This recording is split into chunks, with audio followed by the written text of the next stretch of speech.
É amanhã o nosso encontro com Marcelo Rubens Paiva e Vera Paiva, filhos de Rubens Paiva e Eunice, para a gente conversar sobre o Crime Sem Castigo.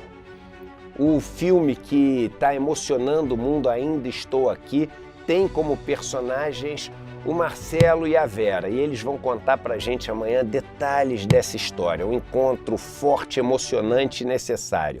Vai acontecer amanhã às 8 horas da noite, horário de Brasília. Um abraço e até amanhã.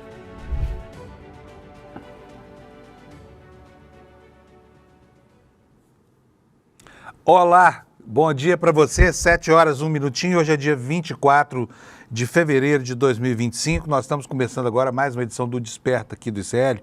E olha, eu vou confessar para vocês, hoje é um daqueles dias em que, na hora de preparar o programa, eu me perguntei assim, mas por onde é que eu vou começar? Porque aconteceu tanta coisa nesse fim de semana e tanta coisa ruim, né, que eu não quero que você tenha um despertar de segunda-feira, ainda mais na semana do Carnaval, com uma impressão de que o mundo está acabando. Mas, de fato, parece que está, viu? Não fisicamente, obviamente, né, apesar de todo esse descontrole do clima aí, mas nós tivemos esse fim de semana tanta coisa. Gente, que coisa, que dinâmica absurda. E olha, o espírito do tempo fala pela direita. É inacreditável. A começar pela vitória da direita moderada, se é que existe isso, né, lá na Alemanha. Mas na Alemanha existe isso, né? O mesmo partido da ex-dama de ferro Angela Merkel venceu as eleições, só que a extrema-direita ficou em segundo lugar. E a esquerda perdeu espaço nessas eleições e, perigosamente, né, o país que viveu a experiência terrível do nazismo volta a encostar em temas horríveis, como, por exemplo, a xenofobia, o racismo, né, e ainda mais, né, são os cavalos de Troia desse domínio pretendido pelas Big Techs sobre a política global, né, que avançou na Alemanha, porque houve nessa eleição claramente uma forte influência do Elon Musk, né, o todo-poderoso ministro sem pasta lá do Doge nos Estados Unidos, que fez até comício lá no partido neonazista, no AfD. Vamos falar sobre isso durante a edição de hoje, mas tem muitas outras coisas, viu?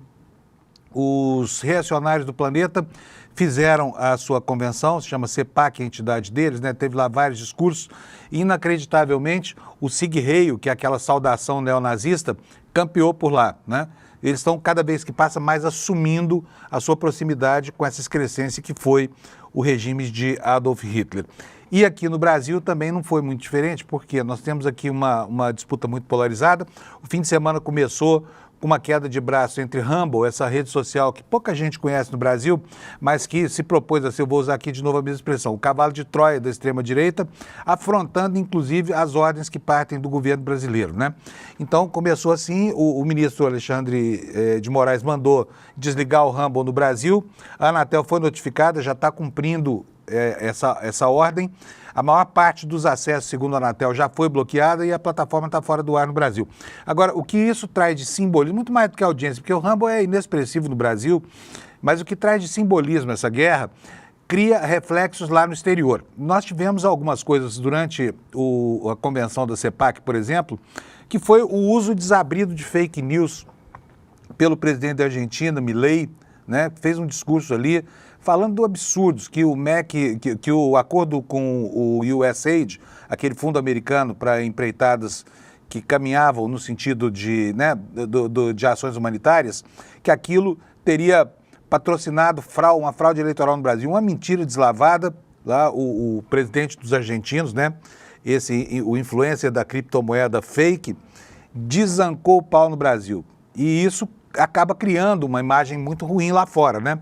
Briga de um juiz com o outro. Agora, imagina só a falta de propósito dessa ação que corre lá nos Estados Unidos, dessa Rumble, associada à rede do Trump, que diz que é dependente tecnicamente do Rumble e, portanto, ela está sendo molestada no seu direito também de falar, estaria sendo molestada no seu direito de falar para os brasileiros, está colocando aí uma questão, que é submeter um juiz da Suprema Corte, da Corte Constitucional do país, a uma decisão inaudita, quer dizer, sem ouvir a outra parte, de um juiz de primeiro grau americano. É brincadeira isso? Nem os juízes americanos acreditam no tamanho da desproporção dessa história toda, né? E tivemos gestos racistas aí pelo Brasil. Por exemplo, lá em São José do Rio Preto, né, um caso de mau comportamento completo do vice-prefeito lá, que atacou um segurança do Palmeiras, chamou ele de macaco velho, um político chamando um segurança de macaco velho. Foi em Mirassol o jogo, não foi em São José do Rio Preto, mas o personagem envolvido é o vice-prefeito de São José do Rio Preto, é meu xará, chama Fábio Marcondes. Daqui a pouquinho nós vamos ver como é que foi que isso aconteceu, embora eu não vá poder mostrar o vídeo aqui para vocês, mas eu tenho aqui um assessor desportivo, que é o meu querido Alex, que me ajuda aqui na parte técnica. Alex, tudo bem? Bom dia, Panuso. Bom dia, chat. Tudo ótimo. Você viu os jogos desse fim de semana, Alex? Sim, eu vi o do Palmeiras e foi algo muito bom, porque a gente ganhou de 3-2 e a gente passou de fase. O ruim foi isso que aconteceu no final do jogo, do vice-prefeito de São José do Rio Preto, que cometeu essa fala racista contra a segurança do Palmeiras. E o resto do campeonato, o Santos ganhou de 3-0 com um gol olímpico do Neymar. E os Corinthians... Até o Neymar jogou bola esse fim de semana? Sim. Jogou Neymar bem, fez um gol olímpico lá, né? Ele fez o gol e deu 2 assistências. Tá bom. Aí, Neymar, você fez mais em um jogo do que fez em toda a sua permanência lá no Al Hilal. Não era esse o nome do time dele, Alex? Isso, e lembrando que nesse tempo que ele tá no Santos, ele jogou mais minutagem do que no Al Hilal. Pois é, tá aí. Neymar tá suando a camisa, hein, gente? Puxa vida. Mas vamos voltar a falar do que interessa, porque futebol afinal de contas, o Neymar não faz mais do que obrigação, né? Mesmo que ele fale que tá pobre, porque tá ganhando só 2 milhões. É 2 milhões o salário dele, Alex? O salário dele é nessa base, eu acho que é 1 milhão e pouco, fora relações de marketing, essas coisas que ele tem direito em vendas também. Tadinho. Nós vamos ver o Neymar inscrito lá no Bolsa Família, viu, com um salário desse. Mas a nota terrível do fim de semana foi essa história que aconteceu lá em Mirassol. Põe na tela pra gente, fazendo favor, Alex, só pra gente mostrar a matéria aqui no site do Globo Esporte, porque o Globo Esporte filmou essa cena, tá vendo só? Tá aqui o vídeo, mas eu não posso mostrar para vocês porque é vídeo do Globo Esporte, tem direitos autorais, mas posso ler para vocês o que é que o site aqui transcreve.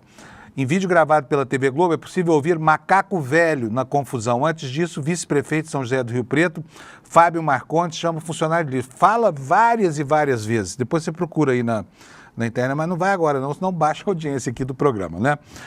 A notícia dá conta do seguinte: o segurança do Palmeiras foi vítima de ofensa racista nesse domingo em Mirassol, depois da vitória por 3-2 do Verdão sobre o time da casa pelo Campeonato Paulista. Tem um vídeo gravado pela Globo, o vice-prefeito de São José do Rio Preto, Fábio Marcondes, aparece chamando um funcionário do Verdão de lixo.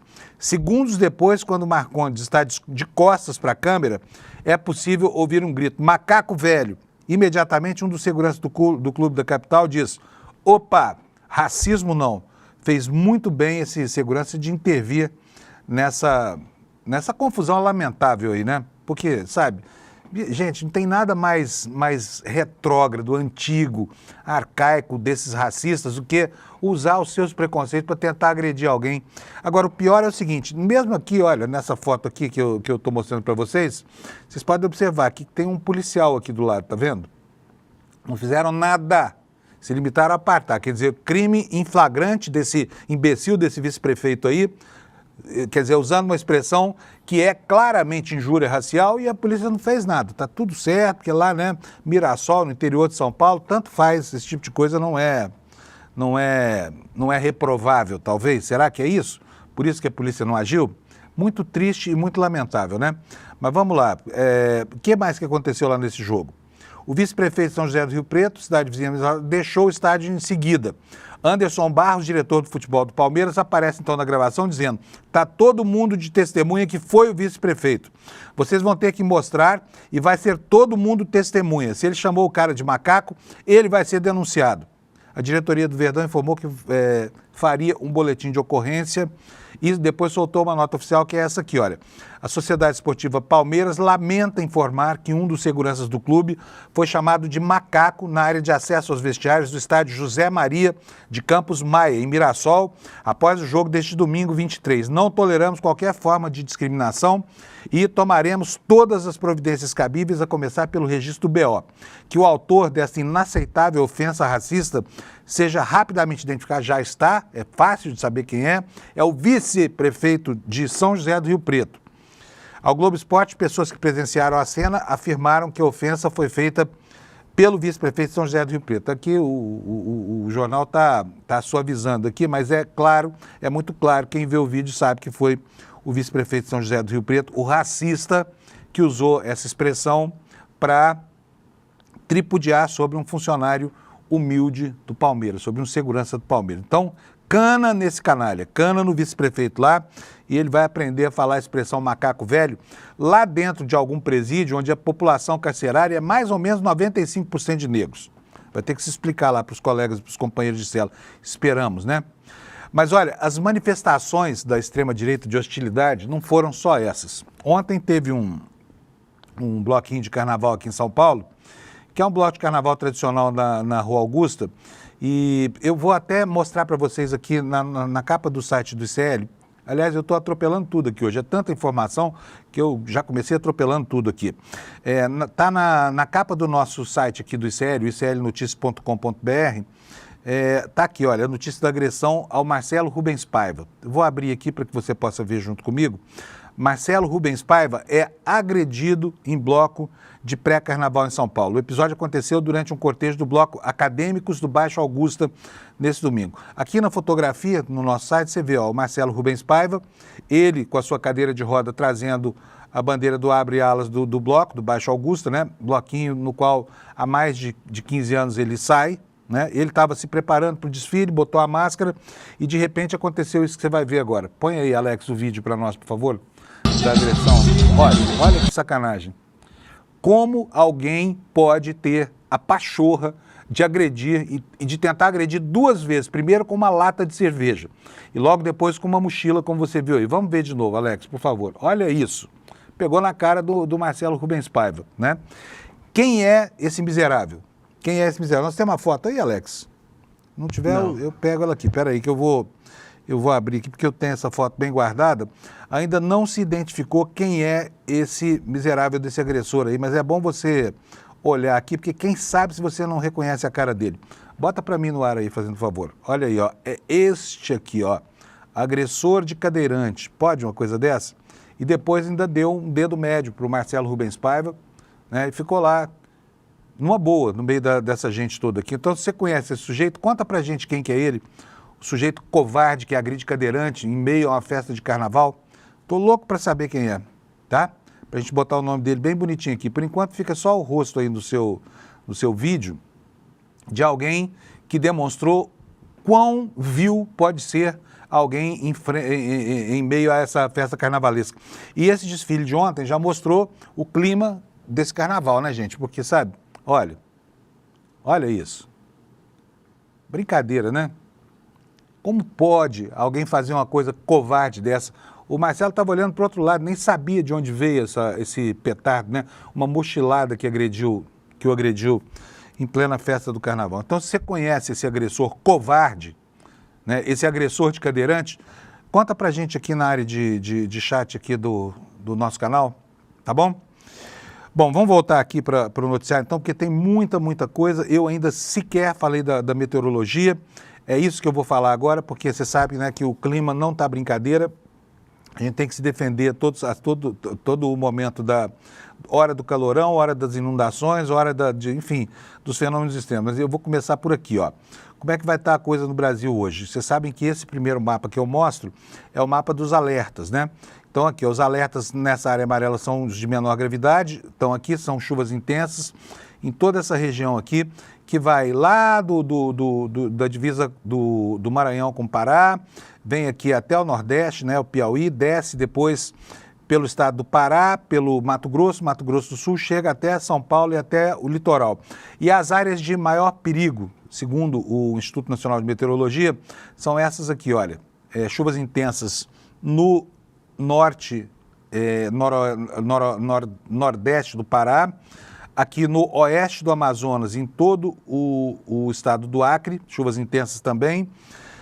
Aqui no Rio Grande do Sul nós temos um alerta de calor, de novo, calorão voltando a assolar os gaúchos lá, né? E aqui mais perto do litoral também nós temos calor, portanto a gauchada vai ter um dia super quente hoje. E aqui no centro do Brasil nós temos essa região aqui em que vai haver menos fatores de risco climáticos, né? Agora eu vou mostrar para vocês a previsão do tempo para agora de manhã. Não, essa aqui é o mapa da tarde, porque à tarde que esses fenômenos se intensificam, né? Então, o que significam essas cores aqui? Mais chuva, mais verde, verde mais escuro. Nós vamos ter em toda essa faixa central aqui da Amazônia bastante chuva. Essa chuva também será grande lá no Mato Grosso do Sul, entrando aqui pelo Triângulo Mineiro, pelo estado de São Paulo e até o norte do Paraná, é onde vai ter chuvarada hoje. Vamos agora para as temperaturas mais amenas agora. São Paulo 30 graus, Rio de Janeiro 37 graus, para quem teve 42 até 44 na semana passada, é um alento, né? Não diria que é um refresco, mas é um alento, pelo menos, concorda? Vitória com 30 graus, aí no Nordeste todas as capitais entre 29 e 31 graus, olha aqui, Aracaju com 31, Salvador com 29, Maceió com 32, e aí vai. Fortaleza com 28 graus, que delícia, hein? Inverno em Fortaleza. No Piauí, vamos ver, a capital mais quente do Brasil, Teresina, vai ter 33 graus, para eles isso aí é bolinho, né? Belém do Pará, 33 graus também, Macapá, 31 graus, Manaus, 32, 29 Porto Velho e Rio Branco, 32 graus, vai ser assim o dia de hoje no Brasil. Então, eu agora vou mostrar para vocês aqui os outros destaques no site do ICL, porque está aqui uma síntese do noticiário do dia. Na manchete principal, a Anatel diz que a maioria já bloqueou o Rumble. Moraes receberá o balanço, o ministro do Supremo determinou bloqueio da plataforma de vídeos e a designação de um representante legal no Brasil. Lembrando aqui que isso aqui aconteceu por dois motivos. Primeiro, porque o dono dessa plataforma, imitando o que fez o Musk lá para trás, disse que não iria cumprir a ordem do Supremo aqui no Brasil, porque ele está protegido pela primeira emenda e as empresas dos Estados Unidos funcionam segundo a legislação americana. Pois bem, ele tirou daqui em 2023 o representante legal da empresa, o advogado que recebia as citações, disse que não podia mais porque tinha sido desvinculado. Então o Xandão falou, olha, tem que ter um representante do Brasil. Se não tiver, vai acontecer a mesma coisa que houve com o Twitter. E aí a empresa disse que não aceitaria a ordem, que não colocaria nenhuma trava, por exemplo, nos conteúdos do Alan, né, que é o terrorista mora aí dessa rede de sites clandestinos do bolsonarismo, Alan dos Santos. E aí deu-se o que deu. O Alexandre de Moraes mandou bloquear o Rumble no Brasil. E vamos ver como é que está aqui, segundo o nosso site aqui do ICL Notícias, com matéria da Folha Press, está afirmando o seguinte: a Anatel afirmou já ter constatado que a maioria das operadoras já bloqueou os acessos ao Rumble no Brasil após ordem do ministro Alexandre de Moraes do Supremo, que determinou na sexta-feira 21 a suspensão da plataforma no país. O órgão enviará nesta segunda, 24, a Moraes um balanço do cumprimento dessa decisão. Aqui a matéria explica que o Brasil conta com mais de 21 mil prestadores de telecomunicações. E assim como no caso do bloqueio e desbloqueio do antigo X no ano passado, essa desativação não é instantânea porque ela demanda algumas ações burocráticas e técnicas. A Anatel, em nota, afirmou que encaminhou ainda na sexta a decisão do Supremo às mais de 21 mil prestadoras. Na avaliação realizada pela agência em diversos pontos do país, identificou-se que o bloqueio já foi implementado para a maioria dos acessos examinados. A agência não especificou quantas operadoras já efetuaram o bloqueio de fato, mas isso tudo a gente vai saber ao longo do dia de hoje, né? Agora, eu quero saber se a plataforma saiu mesmo do ar ou não, né? Vamos ver aqui comigo? Acompanhe aqui. Alex, olha, estou aqui no Google, botei aqui o Rumble, né? E agora eu vou clicar aqui para ver o que acontece. Está no ar, está aqui, ó, viu? Está no ar. Vamos ver se a gente consegue saber se o Alan dos Santos está bloqueado ou não. Estamos fazendo isso tudo aqui ao vivo, tá? Então, estamos aqui na incerta, né? Mas você está vendo que o bloqueio informado pela Anatel, ao menos aqui, não chegou. Aí na busca, ele diz que o site não pode ser alcançado, né? Enfim, mas está aqui, está funcionando. Pelo menos ele entrou, vou colocar para rodar um vídeo qualquer aqui, vamos ver se ele vai. Não está funcionando. É só a capa do site, mas mesmo assim o bloqueio não é total ainda, né? O bloqueio não é total ainda. Vamos voltar aqui para os destaques na capa do site do ICL. Olha, gente, situação do Papa muito difícil, né? Ele teve uma madrugada difícil lá. No fim de semana, os médicos informaram que ele estava com um quadro de falência renal, que o quadro era muito grave. E eu vou ler para você aqui a última informação, atualizadíssima aqui no site do ICL. Papa Francisco segue em estado crítico e tem insuficiência renal, diz o Vaticano. O Papa Francisco apresenta insuficiência renal leve, informou em nota o Vaticano na tarde deste domingo. O quadro de saúde dele segue se agravando desde ontem, dia 22, quando o líder católico teve uma crise de asma e precisou de uma transfusão de sangue por causa da constatação da queda nas plaquetas. No entanto, ele não apresentou novas crises respiratórias. O estado de saúde, abre aspas aqui para esse comunicado, o estado de saúde do Santo Padre continua crítico. No entanto, desde ontem à noite, ele não apresentou mais crises respiratórias, informou o Vaticano. No entanto, alguns exames de sangue mostram uma insuficiência renal inicial leve, atualmente controlada. A complexidade do quadro clínico e a espera necessária para que as terapias farmacológicas deem algum resultado exigem que o prognóstico permaneça reservado.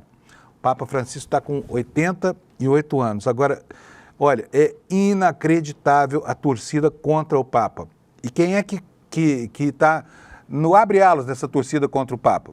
O presidente da Argentina, seu compatriota, né? Milei. É inacreditável. O Milei diz que o Papa é um homem demoníaco e tem feito críticas pesadíssimas ao cardeal Francisco Bergoglio, né? O Papa Francisco, que é argentino. Imagina se fosse brasileiro, o que estaria ouvindo de vitupérios esse Papa, viu? Enfim, está dada aqui a informação do Papa, a saúde dele inspira cuidados e atenção e o mundo está aqui atento a isso, né? Outro fato durante o fim de semana, que ganhou destaque no noticiário, também está aqui na capa do nosso site aqui do ICL, os conservadores venceram a eleição na Alemanha. Até aí não há novidade, que conservador era Angela Merkel. Muita gente no Brasil da extrema-direita acha que ela era comunista, né? Porque ela, afinal de contas, encaminhou soluções para os refugiados, principalmente os refugiados do norte da África. Ela foi bastante tolerante, transigente. Nunca foi uma socialista, nem de longe, mas era uma pessoa que tinha escrúpulos humanitários, né? E o partido dela, a coalizão dela, venceu, coligação, não é coalizão, venceu as eleições, mas a extrema-direita cresceu muito. E vamos ver como é que ficou a situação lá na Alemanha. Os políticos conservadores da União Democrata Cristã, que se chama CDU, é conhecido pela sigla CDU, de Friedrich Merz, acostume-se com esse nome, hein? Venceram as eleições na Alemanha bem à frente dos partidos rivais, mas com pouco menos de 30% dos votos que esperavam conseguir.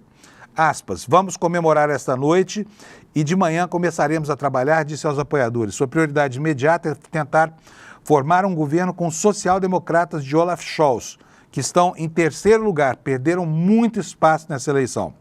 Mesmo antes da definição do resultado, Merz disse que a sua principal prioridade era a unidade na Europa para que o passo a passo possamos realmente alcançar a independência dos Estados Unidos. Em segundo lugar, na votação de domingo, chegou o partido de extrema-direita Alternativa para a Alemanha, a famosa AfD, aquela cuja filha de um ministro da economia do Hitler, um dos maiores expoentes do partido, visitou aqui o Bolsonaro e o Bananinha no Brasil, né?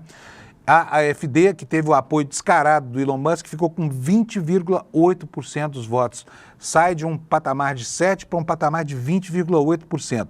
A candidata do AfD para chanceler, Alice Weidel, deu uma volta olímpica entre seus apoiadores, mas até mesmo seu partido esperava um resultado melhor. E o clima lá na sede da AfD estava contido. Aí está aqui o Olaf Scholz, que é o chanceler, né, reconhecendo a derrota numa atitude bastante democrática, que é o que se espera mesmo de um líder político. A matéria diz que o chanceler Olaf Scholz reconheceu publicamente a derrota do Partido Social Democrata nas eleições. Neste domingo, o partido do Scholz deve acabar em terceiro. É o PSDB lá da Alemanha, né? de acordo com as pesquisas de boca de urna, vai acabar com 16% dos votos. Sai de um patamar de 30%, vem para um patamar de 16%. E o Merz, de 69 anos, nunca ocupou um cargo ministerial, mas prometeu que, caso venha a ser o próximo chanceler, que é o primeiro-ministro lá na Alemanha, ele vai mostrar liderança na Europa e reforçar o apoio à Ucrânia, que é outro tema que divide agora a Europa e os Estados Unidos. Portanto, é isso. Vitória da direita na Alemanha, felizmente da direita moderada, o estrago com a extrema-direita poderia ter sido maior, não foi, muito provavelmente em função daqueles protestos que nós vimos acontecer ao longo das últimas 2 semanas, em que centenas de milhares de pessoas foram às ruas justamente para protestar contra o avanço dessa extrema-direita que tem tudo a ver com os neonazistas, tá? Os neonazistas na Alemanha. Gente, por falar nessa história do Marcelo, essa agressão... Aliás, vamos ver de novo, o pessoal está pedindo aqui na área de comentário. Alex, põe de novo aí pra gente a imagem. Bloquinho de carnaval lá da Augusta, né? Estava lá se preparando para o desfile, a bandeirinha de abre alas na cadeira de rodas dele, e aí um palhaço qualquer jogou primeiro uma lata de cerveja, não conseguiu acertar, jogou depois uma mochila que pegou na cabeça dele, como você está vendo por aí, né? Uma agressão vil e covarde, né? E deixa eu dizer uma coisa para vocês, a gente não sabe exatamente o que foi que aconteceu que justificou essa agressão, se bem que nada pode justificar uma agressão como essa. Mas com certeza, né, a exposição de Marcelo Rubens Paiva, que foi o autor do livro que inspirou o filme Ainda Estou Aqui, que é filho do Rubens Paiva, né, que tem servido como símbolo dessa luta para resgatar historicamente todas as sacanagens da ditadura militar no Brasil. Ele foi agredido por isso, porque não é possível que alguém tenha tanta antipatia pessoal e motivada por alguém a ponto de fazer jogar, né, objetos num cadeirante. E, olha, deixa eu dizer uma coisa para vocês, isso é muito importante. Amanhã, aqui no ICL, amanhã, dia 25, você está vendo aqui embaixo, ó, nós vamos ter aqui um evento para todo mundo, para quem apoia o ICL, para quem não apoia, para quem é membro, para quem não é membro. Então, aproveite, porque o assunto da semana, com certeza, um dos assuntos é carnaval, é o avanço da extrema-direita e é o Oscar, né, que está chegando aí, e nós temos chances, de fato, lá de ganhar uma estatueta dessa vez, ou com a Fernanda Montenegro, ou com um filme, vamos torcer muito. Agora, ganhar ou não aí é mero detalhe. Por quê? Porque esse filme já cumpriu um papel cultural, um papel político e social muito relevante, que foi isso, de chocar o mundo com uma história que ficou nos bastidores dos porões da ditadura. E é uma história que não está terminada, não é só porque o Rubens Paiva continua desaparecido, como muito bem disse o ministro Flávio Dino, um crime continuado. É porque nós ainda temos 210 pessoas que desapareceram nas mesmas situações, foram sequestrados, foram presos sem mandato, foram levados para instalações dos porões da ditadura, onde foram torturados, massacrados, assassinados, e depois os cadáveres dessas pessoas desapareceram, como até hoje o do Rubens Paiva permanece desaparecido. Então essa história é uma história muito importante, ganhe ela o Oscar ou não, mas para entender todo o contexto em que se deu, em 1971, o desaparecimento, né, as torturas, a sevícia contra Rubens Paiva e tudo mais, nós estamos trazendo aqui amanhã, a Juliana Dalpiva fez uma entrevista, que vai ser transmitida amanhã, com a Vera e o Marcelo Rubens Paiva. O nome da entrevista é Rubens Paiva, Crime Sem Castigo. Para que você possa participar disso, porque é uma pérola, né, para essa semana, ainda mais em face dessas agressões todas, é fundamental entender o contexto em que se deu, né, esse drama todo descrito por Ainda Estou Aqui, lembrando de novo, né, que tem ainda muita gente desaparecida no Brasil nas mesmas circunstâncias do Rubens Paiva. Então, olha, para você se inscrever, clica aqui, despertacl.com.br, faz sua inscrição, é só deixar o e-mail ali, é uma inscrição rapidinha, e aí a gente avisa você na hora em que começar a transmissão, e você não pode perder, porque afinal de contas é o testemunho, né, dos adultos hoje, que eram crianças na época, e que viveram toda a tristeza de uma vida inteira, privados do pai, né, sendo serviciados a todo momento, né, passando por episódios como esse que aconteceu aqui em São Paulo, coisa horrorosa. Então não perca, despertacl.com.br, tá? Pode fazer agora mesmo a sua inscrição, tá bom? E também se o pessoal do chat quiser entrar, basta clicar no link que tá Tem um encaminhando link, nos YouTubes. tá bom, tem um link clicável, tá lembrando aqui, o Alex está aqui na área de comentários. Eu não consigo ver agora aqui a área de comentários, mas tem o link aí. Mas tá facinho, tá aqui na tela, despertaicl.com.br, tá bom? Bom, vamos caminhar mais com o noticiário. Nós tivemos na sexta-feira uma entrevista muito boa do ministro Fernando Haddad falando sobre a economia no Brasil. A entrevista repercutiu enormemente, né? E o assunto está na pauta. O governo vai ter que prestar serviço, apresentar serviços aí, tentar controlar a inflação. Essa semana nós vamos ter a divulgação de mais um índice de inflação. Só para lembrar, o último IPCA, a inflação recuou um pouco. Vamos ver como é que vai ser o comportamento durante esse mês aqui. Mas o fato é que o Brasil está sendo escochado por uma taxa de juros justificada por essa perspectiva de aumento da inflação, que ao que parece é um tigre domesticado. A conferir, né? Agora, nada sacia a sede do mercado financeiro, que continua fazendo previsões espevitadas e que depois, lá no futuro, se mostram previsões incorretas, inadequadas, né? Mas a inflação está na ordem do dia e ela está também hoje na capa do jornal O Globo.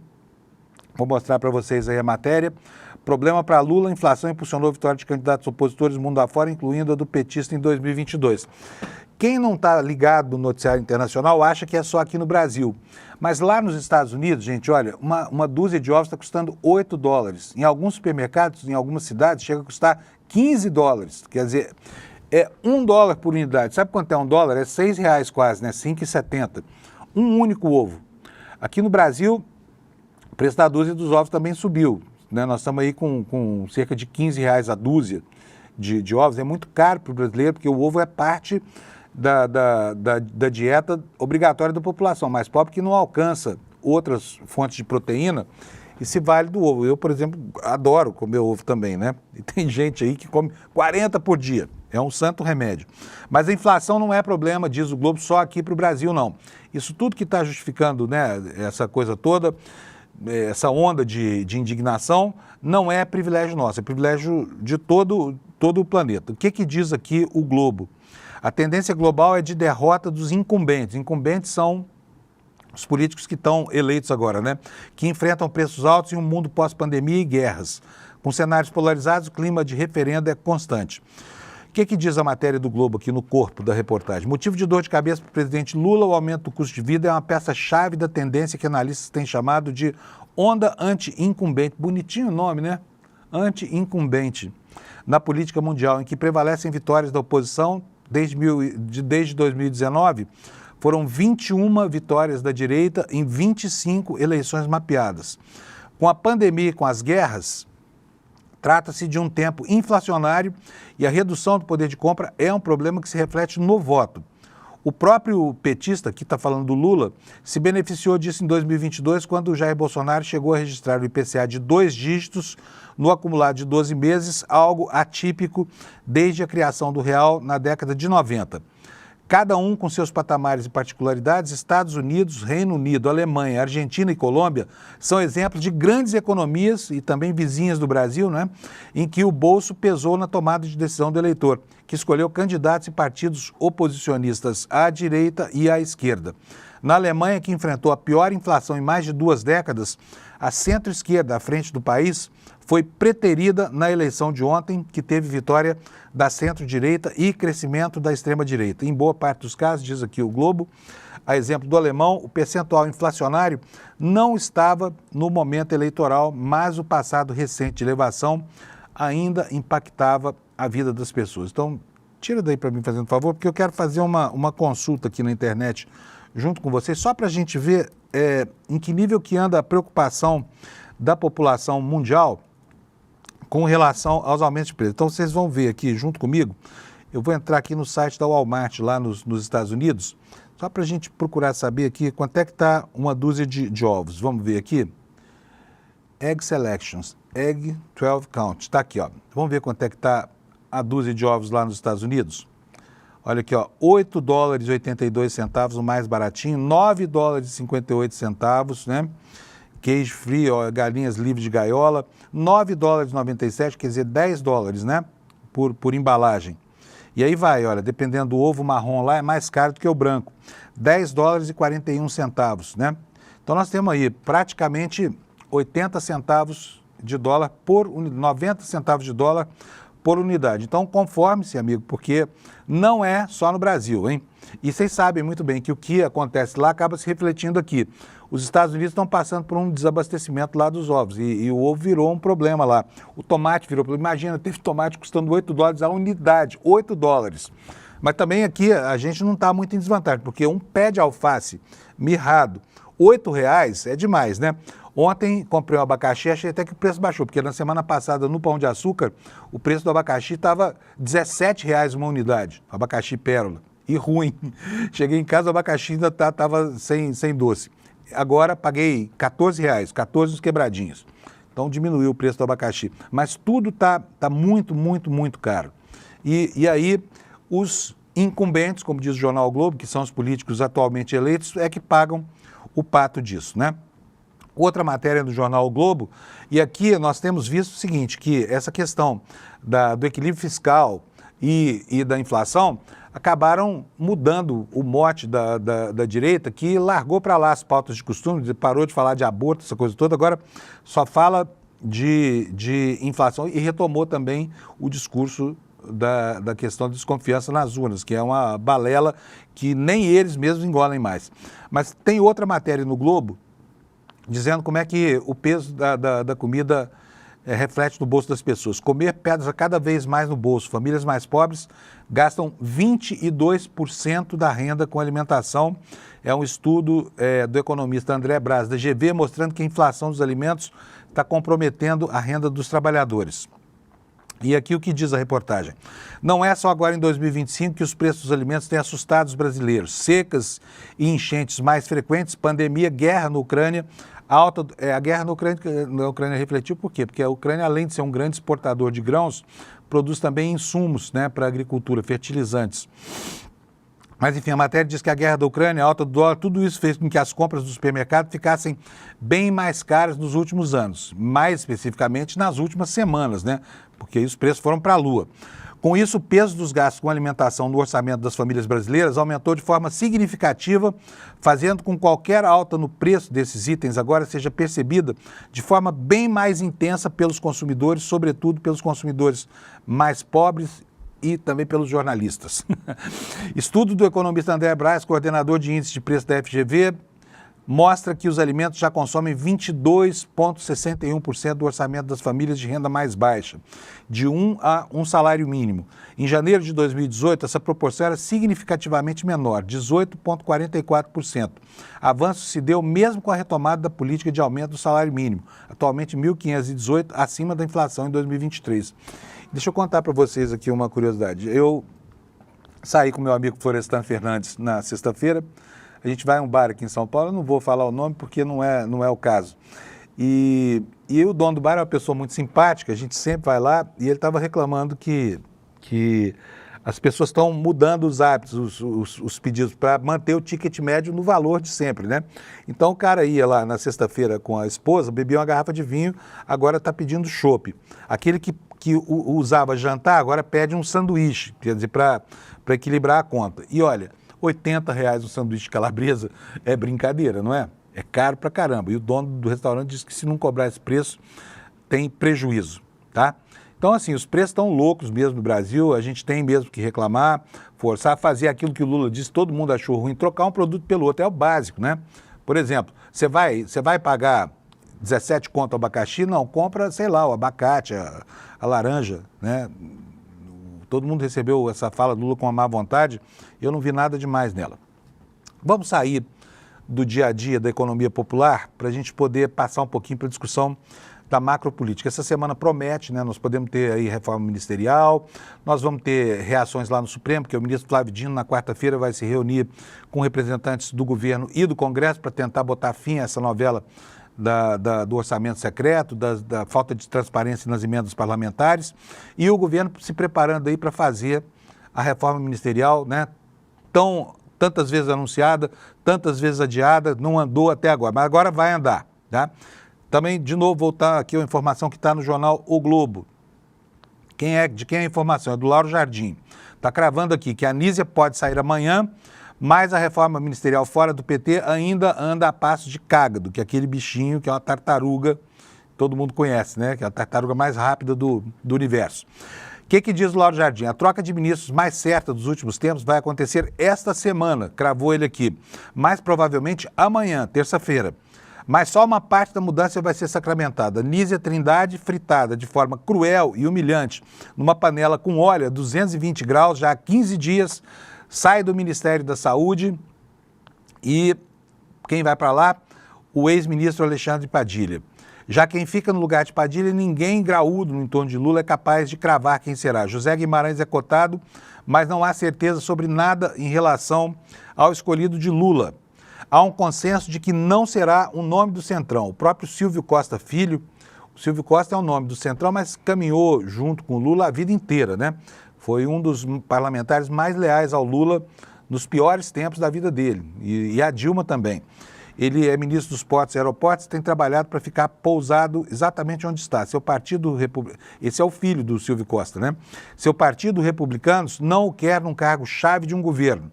Não quer tanta proximidade com o governo que não terá o seu apoio em 2026 nas eleições presidenciais. Outra mudança prevista para ser anunciada essa semana também está relacionada ao PT. A ida da atual presidente, Gleisi Hoffmann, para o Palácio do Planalto. Salvo por uma alteração qualquer de última hora, diz aqui o Lauro Jardim, Gleisi vai para a Secretaria-Geral no lugar de Márcio Macedo. Em mais uma fritura em fogo alto promovida por Lula, uma vez que há mais de um mês essa troca tem sido exposta diariamente. A reforma ministerial, segundo Lauro Jardim, vai andar dentro da seara petista um mês e meio depois do anúncio de Sidônio Pereira como chefe da SECOM. Fora dela, no entanto, segue a passos de cágado. E se trata da parte mais difícil, a entrada de novos ministros do Centrão ainda nem começou a ser negociada de fato. Um exemplo é que Lula até agora não conversou com Davi Alcolumbre e Hugo Mota. A dupla foi eleita há 3 semanas para presidir o Senado e a Câmara. Agora também eles precisam aparecer lá em Brasília, né? E botar o Congresso para funcionar. Mas ainda tem um pano de fundo nessa história toda, que é a encrenca das emendas. Por quê? Os parlamentares de oposição veem na atuação do ministro Flávio Dino, que é uma ação saneadora, uma jogada ensaiada com o Palácio do Planalto para tirar dos parlamentares o controle desses 50 bilhões por ano que eles mandam para suas bases eleitorais. Só por curiosidade, sabe quem é o parlamentar que mais consegue liberar emendas? Eu estou falando das emendas que é possível rastrear, hein? Mas nas outras, desse submundo paralelo do universo secreto, deve ser a mesma coisa também. Ciro Nogueira. O Ciro Nogueira, esse fim de semana, deu uma tuitada. Eu vou até ver aqui se eu acho essa tuitada dele, porque é uma tuitada muito engraçada. Ele, à guisa de defender Bolsonaro, que ele agora, né, colou com Bolsonaro, viraram corpo e alma. Ele repetiu 3 vezes a frase assim, ó, Bolsonaro é honesto, Bolsonaro é honesto, Bolsonaro é honesto. Deixa eu mostrar aqui para vocês, deixa eu ver se eu acho aqui rapidamente, porque muito interessante assim a persistência do Ciro Nogueira, né, em repetir essas coisas. Aí todo mundo falou assim, olha, mas Ciro, por que isso? Repetir tantas vezes assim uma coisa? Porque é a velha máxima, né? Você repete tanto que uma mentira acaba se transformando numa verdade, né? Não acho aqui não, depois eu mostro para vocês, vou procurar direitinho aqui, depois eu mostro para vocês aqui essa... Ah, tá aqui, ó. Não achei não, achei outra tuitada do Ciro Nogueira aqui, não tem problema, depois eu mostro para vocês, tá bom? Vamos seguir aqui com o noticiário. Ainda na seara nacional aqui, nós temos um movimento anotado pela Folha de São Paulo na caserna em defesa do general Estevam Teófilo. Está aí na capa para vocês, quer dizer, isso aqui são ecos, mais uma vez, do golpe de Estado, né? O Estevam Teófilo era o general que tinha o comando das operações terrestres do Exército e se voluntariou aí a apoiar o Bolsonaro, contrariando o general Freire Gomes, que era o chefe da pasta, né? A manchete é essa que você está vendo, denúncia sobre golpe mobiliza ex-chefes militares em defesa de general. Estevam Teófilo aposta em testemunhos na força contra a condenação por trama golpista. Queria saber que testemunhos são esses, que podem falar mais alto que provas cabais, né? E, inclusive, a delação premiada do Mauro Cid, que vai no sentido contrário, de acusar esse general. O que diz a matéria, então? A inclusão do general da reserva Estevam Teófilo na lista de denunciados pela PGR, pela articulação de golpe de Estado, mobilizou integrantes do alto comando do Exército em 2022. 3 generais afirmaram à Folha que oficiais do último posto do Exército têm mostrado disposição de defender Teófilo no Supremo, inclusive em eventuais testemunhos, caso esse militar que você está vendo aí se torne réu, o que é certo, porque está denunciado. Na terça-feira, 18, a PGR apresentou denúncia pela trama golpista liderada pelo ex-presidente Bolsonaro, que envolve outras 33 pessoas. Entre essas pessoas estão 23 militares das Forças Armadas, incluindo 7 oficiais generais e ex-comandantes. Além de Teófilo, estão entre os denunciados os ex-comandantes da Marinha, Almir Garnier, do Exército, Paulo Sérgio Nogueira, além dos generais de 4 estrelas, Augusto Heleno e Braga Neto, uma constelação verde-oliva.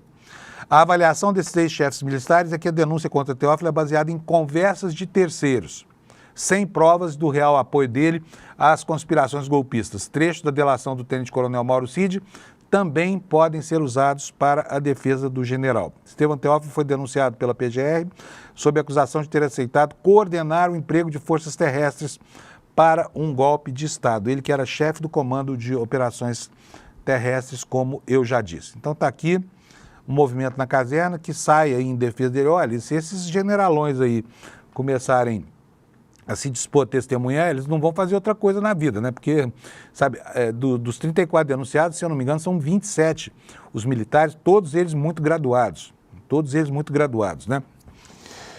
Mas no cenário internacional, durante esse fim de semana aqui, houve uma operação militar em Israel. Aliás, o Estado de Israel hoje, entregue completamente a essa extrema-direita global, né? Vai pautando as suas ações por uma ideologia de exclusão mesmo, de diáspora, de expulsão dos palestinos de toda a região que lhes pertence e é ocupada indevidamente por Israel. Essa operação aqui é uma operação que evacuou 2 campos de prisioneiros, 2 campos de refugiados, né? O maior deles em Jenin. E o ministro da Defesa falou em ficar lá durante o próximo ano. Vou ler para vocês aqui a matéria do Brasil de Fato. As forças de defesa de Israel invadiram neste domingo a Cisjordânia pela primeira vez desde sua ofensiva na região em 2002. Primeira vez desde 2002. Com tanques de guerra, os militares expandiram a operação no norte, na cidade de Jenin. Tropas do exército israelense deram início aos ataques ao redor da maior cidade da Cisjordânia, que tem cerca de 50 mil habitantes. A ofensiva na região começou há um mês, quando o primeiro-ministro Netanyahu anunciou uma operação militar significativa e em grande escala contra os militantes palestinos de Jenin. Desde então, a ofensiva militar estava se expandindo gradativamente para outros locais da área que abrigam campos de refugiados. A população já temia que o território poderia se transformar em uma segunda faixa de Gaza, que é, sem dúvida nenhuma, o que está acontecendo por lá. Segundo a agência de notícias palestinas Wafa, essa nova ofensiva deixou um saldo de ao menos 27 mortes, dezenas de feridos, mais de 150 detidos e destruição generalizada na região. Portanto, Israel segue escalando lá as suas ações, já não estão mais restritos à faixa de Gaza, né? Pela primeira vez em 23 anos eles atacam com essa intensidade, mandam tanques para a Cisjordânia e estão numa operação, só no campo de Jenin, se eu não me engano, foram 40 mil refugiados que foram retirados de lá na marra e que o governo de Israel disse que não voltarão. Foram 2 campos de prisioneiros. Bom, vamos seguir aqui com o nosso noticiário. Nós vamos falar um pouquinho sobre o Plano Safra. Nós vimos semana passada, na sexta-feira, que o governo foi obrigado a suspender as operações de concessão de crédito, principalmente para grandes produtores rurais, porque o Plano Safra não tem mais dinheiro. Não tem mais dinheiro por quê? Com o aumento dos juros, aumenta a quantidade de grana necessária para o governo fazer a equalização. Ou seja, o fazendeiro vai lá, quer plantar a sua soja. vai ao Banco do Brasil e a ele é oferecido um financiamento normalmente com juros de 7%, 9% ao ano. Só que esse dinheiro custa para o Banco do Brasil aquilo que pelo menos a taxa oficial, Selic, né? E o governo tem que pagar essa diferença. Por quê? Porque esse tipo de empréstimo é subsidiado. E como os juros aumentaram demais, nós estamos já no patamar de 13,25, ainda podemos subir mais, acabou o dinheiro da equalização. E aí o governo teve que editar uma medida provisória, né? Vou ler para vocês aqui o que está acontecendo nessa área, porque agora é um período importante. Neste momento, os agricultores do Brasil, principalmente aqui no Centro-Oeste e no Sudeste, e também na região Norte, onde existe plantação, como por exemplo sul do Piauí, sul do Pará, eles estão se preparando para plantar a safrinha, né? O período ideal do plantio vai até amanhã, por causa da insolação, por causa da incidência de chuvas, essa coisa toda. E tem muita gente reclamando que acabou o dinheiro, que o dinheiro não deu para a safrinha, e os fazendeiros já começam a preparar a safra normal, a safra que começa, cuja preparação começa lá para setembro, outubro, estão se planejando. E aí o governo prometeu resolver essa situação com a edição de uma medida provisória. Essa matéria do Globo Rural diz o seguinte: a esperada publicação da medida provisória que abrirá um crédito extraordinário de 4 bilhões e 100 milhões de reais para salvar as operações subsidiadas do Plano Safra pode não ser suficiente para distensionar o clima ruim entre executivo, bancada ruralista e produtores na avaliação de fontes do setor. A tensão veio depois que o Tesouro Nacional determinou a suspensão das contratações de novos financiamentos com subvenção federal diante do aumento dos gastos com equalização de juros e da indefinição sobre o orçamento. O ministro Haddad disse na entrevista que deu para nós aqui que o importante agora é aprovar o orçamento, porque sem o orçamento de 2025, e olha, nós estamos terminando o segundo mês do ano, né? Sem o orçamento, o governo vai pelos duodécimos, ou seja, 1/12 do orçamento do ano passado. Não há como fazer para custear despesas que subiram, e subiram muito, né? Subiram, no caso do Plano Safra, porque houve, inclusive, um aumento de demanda, porque houve ampliação da área plantada, houve uma demanda natural para um segmento da economia que cresce economicamente e que é extremamente dependente desse tipo de crédito. Apesar do anúncio do crédito extraordinário na sexta, os parlamentares querem a convocação de ministros para explicações ao Congresso sobre os motivos da suspensão das contratações. Uma enxurrada de vídeos nas redes sociais de parlamentares criticando os governos nos últimos dias deu o tom da nova crise entre os dois lados e, óbvio, preocupa o Palácio do Planalto, né?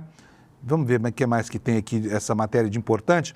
As declarações do ministro da Agricultura, Carlos Fávaro, na sexta, responsabilizando a Frente Parlamentar da Agropecuária pela suspensão de novas contratações.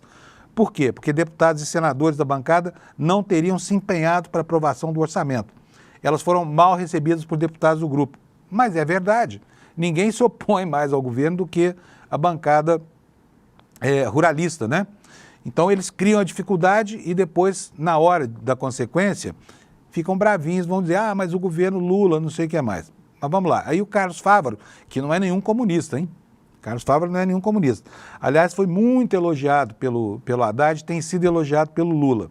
Mas vamos lá, na ocasião, Fávaro também afirmou que não há esgotamento dos recursos para a equalização do Plano Safra. Segundo ele, a suspensão foi necessária porque, sem aprovação do orçamento anual, o pagamento das despesas obrigatórias fica mais restrito com apenas 1/12, como eu falei, o duodécimo, né, dos valores executados no ano anterior disponíveis. Então, o governo tem que trabalhar este ano, a despeito da inflação, do crescimento das despesas, com o dado do orçamento do ano passado e com a liberação proporcional, porque é 1/12 só no máximo, né?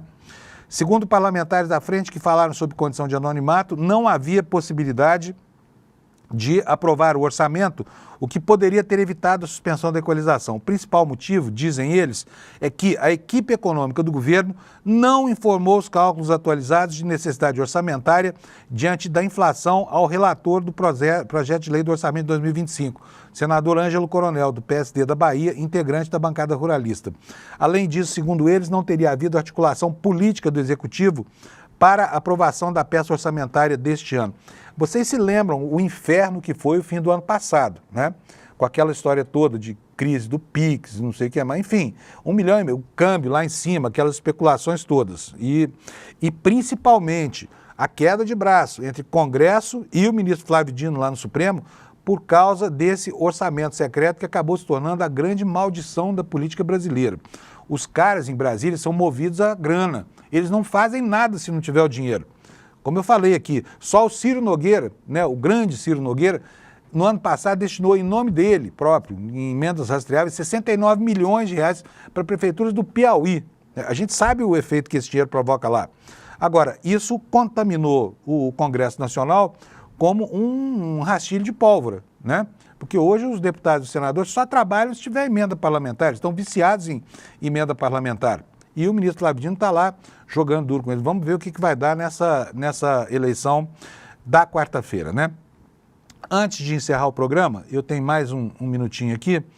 Quero mostrar de novo. Alex, põe no ponto para mim, por favor, o vídeo do Marcelo Rubens Paiva e a repercussão. Olha, tá aí de novo, para você que não viu, uma agressão no bloquinho lá na Rua Augusta. Marcelo Rubens Paiva na sua cadeira de rodas, levando o estandarte do bloquinho, né, acadêmicos da Rua Augusta, tomou uma mochilada na cabeça aí por um sujeito... Vai saber por que fez isso, mas um cara, com certeza absoluta, é um covarde, né, vil, que, enfim, ataca um cadeirante do nada, assim, sem avisar, sem nada disso. E aí nós temos a repercussão, olha, vou mostrar duas só para vocês, tá? Isso tem demais na internet. A Duda Salaber disse aí, ó, a violência é a base do bolsonarismo. O escritor Marcelo Rubens Paiva, filho de Eunice e Rubens Paiva, autor de Ainda Estou Aqui, foi agredido antes de ser homenageado pelo Bloco Paulista. Se não bastasse quererem apagar do nosso passado a ditadura, também querem calar a voz de quem não deixa ela ser esquecida, que é exatamente o papel que o Marcelo Rubens Paiva cumpre ao relatar o drama da família dele, que inspirou o filme homônimo do livro que ele escreveu, Ainda Estou Aqui. Vamos ver mais uma repercussão? O senador Randolfo Rodrigues está dizendo que a agressão a Marcelo Rubens Paiva nessa tarde de domingo, durante uma homenagem à sua família, é também mais um ataque a tudo que o fascismo despreza, a cultura, as letras, a alegria, o humanismo. A Marcelo Rubens, a nossa solidariedade para essa gente fascista e covarde, saibam que ainda estamos aqui. E nós, que também estamos aqui, vamos de novo falar para você, muito importante entender o motivo do ódio dessa gente terrivelmente massacrante, né? Amanhã nós vamos fazer uma entrevista aqui muito legal, Juliana Dalpiva, com o Marcelo Rubens Paiva e com a Vera Paiva, irmã dele, filhos do Rubens Paiva. E para que você participe de graça dessa plateia, é só ir para esse link aí, olha, despertascl.com. Nós temos um QR Code aí, por acaso, Alex, para facilitar a vida das pessoas? Sim. Tá aí, ó, tá aí na tela para vocês. Então é só apontar seu celular aí, vou deixar, enquanto eu encerro aqui o programa, eu vou deixar na tela para você. Não se esqueça, tá? É amanhã às 8 horas da noite. Se você não estiver fazendo nada, aproveite, venha ver, e aí você fica até melhor preparado para as discussões que vão acontecer ao longo dessa semana, visando ao Oscar, né? Que está aí, dia 28, domingo, pleno carnaval. Vai nos dar a alegria de ter o talento da Fernanda Montenegro e a importância dessa película lindíssima e tão singela, né, para a nossa história aqui do Brasil, para reviver a nossa história do Brasil. Então vai lá, clica aí no QR Code, mostra o QR Code para o seu celular, ou entra no link, que é até mais fácil, despertascl.com.br, tá bom? E olha, boa semana para vocês, juízo, só o necessário, mas pelo menos algum, e a gente se encontra aqui amanhã às 7 da manhã de novo. Tchau, obrigado pela audiência. O assassinato do ex-deputado Rubens Paiva é um crime sem castigo. O Rubens Paiva foi levado de casa em janeiro de 1971, mas só em 2014 é que os militares que mataram ele foram identificados e denunciados ao Judiciário brasileiro. O Ministério Público Federal chegou a apontar 5 militares como os responsáveis pelo crime, só que eles ainda não foram julgados. O caso está no Supremo Tribunal Federal e não tem previsão de julgamento. Nos últimos 10 anos que o caso aguarda julgamento, 3 dos 5 militares acusados pelo crime já morreram. Aqui no ICL, nós vamos contar para você todos os detalhes desse crime. E para isso, a gente vai receber o Marcelo e a Vera Paiva, 2 dos filhos do ex-deputado Rubens Paiva. Esse encontro inédito e exclusivo vai acontecer no dia 25 de fevereiro, a partir das 8 horas da noite. Ele é online e não tem replay. Eu espero você lá.